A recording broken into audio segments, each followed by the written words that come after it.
Falenderit shumë për prezencën tuaj. Atëherë, siç e pat, ishte kërkesë e grupit ton parlamentar që sot mos procedohet tutje për votim kandidimi i zonjës Albulena Haxhiu, kryetares në ardhje të Kuvendit të Republikës së Kosovës, për arsye të deklarimeve të grupeve politike në raport me procesin e votimit.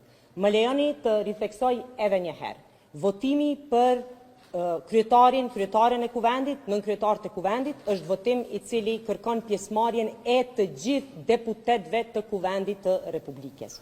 Për dallim nga qëndrimi politik, apo mbështetje, apo mos mbështetje, apo refuzim të marrë pjesë në votim për qeverinë e cila i propozohet Kuvendit dhe mandatarin, votimi për kryetaren e Kuvendit dhe nënkryetarët është votim i cili është obligimi të gjitha grupeve parlamentare. Në situatën aktuale, ashtu siç po deklarohen grupet parlamentare politike të opozitës deri tashme, i bie që menjëherë pas arritjes së një shumice që kërkohet për zgjedhjen e kryetares së Kuvendit me 61 vota për, atëherë ne si grupi më i madh parlamentar kemi forcën që të bllokojmë apo numrat që të bllokojmë zgjedhjen e nënkryetarëve. Për arsye se menjëherë janë edhe dy votime tjera.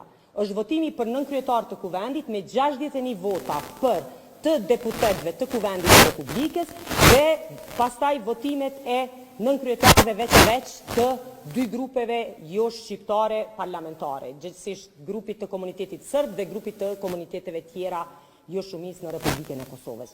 Do të gjitha ata, dhe para meje ishte këtu ndërtuesja e grupit paktën e deklaruar parlamentar të Lidhjes Demokratike të Kosovës, zonja Bajrami, që ata duhen konsultime politike.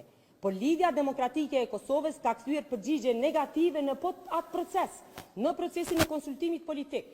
Dhe ajo letër që i ka shkruar Lidhjes Demokratike të Kosovës ka qenë për formimin e institucioneve, gjë të cila tani në proces ka ngecë. Do të thotë ne nuk e kemi asnjë qëllim që ta bllokojmë formimin e Kuvendit, gjithsesi konstituimin e leadershipit kryetares, nënkryetarëve të Kuvendit të Republikës. Por me këto qasje, të cilat në mënyrën se si po tregohen ose po barikadohen nga partitë tjera parlamentare, me të vërtetë duhet të dakordohemi me një temë tjetër. Të thrasim të gjitha grupet politike, të konstituojmë Kuvendin dhe të dakordohemi që me 80 vota e shpërndajmë një Kuvendin dhe shtojmë në zgjedhje tjera. Do me thënë, në rrethanat aktuale dhe deklarimet aktuale, kjo duket se është zgjedhja më e afërt dhe më e pranueshme. Kështu ashtu kemi pasur vetëm deklarimin dhe ofrimin bile të datave potenciale të kryetarit të Partisë Demokratike, Zoti Vemi Krasniqi, për ato se kur vendi të shkojnë zgjedhje tjera parlamentare, prandaj shumë e thjeshtë. Ne nuk jemi të interesuar që kjo blokadë vazhdojë. Nuk jemi të interesuar sipas disa teorive që duam t'i bëjmë zgjedhjet së bashku, lokale dhe nacionale.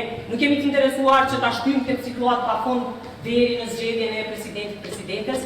Do të thotë asnjë nga këto skenare nuk është valide.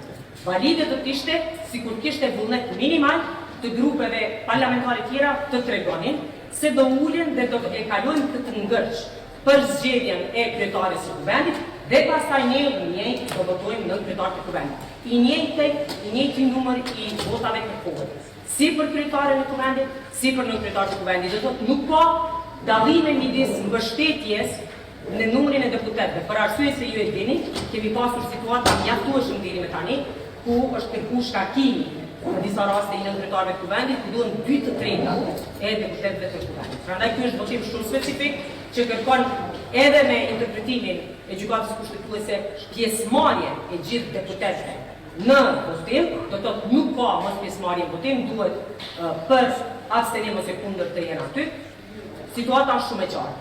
Nëse pas 2 dite grupet parlamentare, gjithsesi partitë politike, bëjnë kanë një reflektim, ne shumë thjesht mund të konstituojmë në tërësi Kuvendin e Republikës së Kosovës dhe të kalojmë në pika tjetër që është votimi.